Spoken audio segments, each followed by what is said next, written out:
sa ating duyan.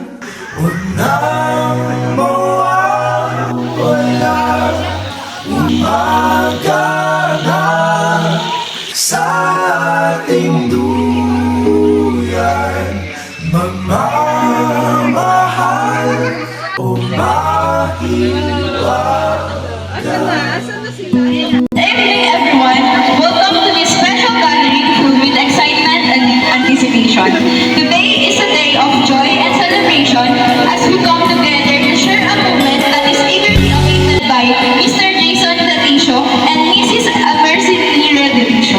I'm Rian, and I have the honor of being here to witness this wonderful occasion with all of you.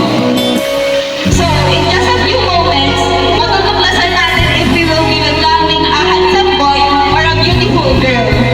So, bago natin simulan yung countdown, sino dito yung team girl? Wala! Team girl! Team boy! So, sino naman yung tatanungin natin? Guys, bakit boy or girl and boy, para hindi ko kaaway sa sarili ko.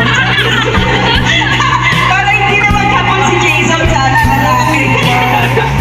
Hindi sa akin, boy, para dalawa na kaming po-protect sa mga issue.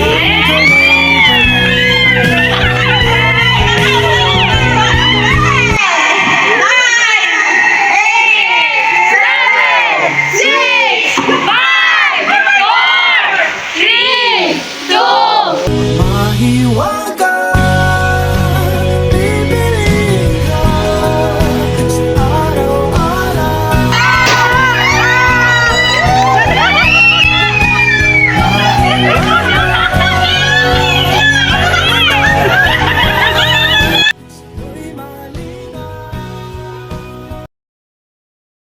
Umaganda ang paligid kung bawat tao ay puno ng pag-ibig. Napapawi ang bigati, masilayan lang ang iyong ngiti. Okay, gandang isipin ang isang mundong puno ng pag-ibig.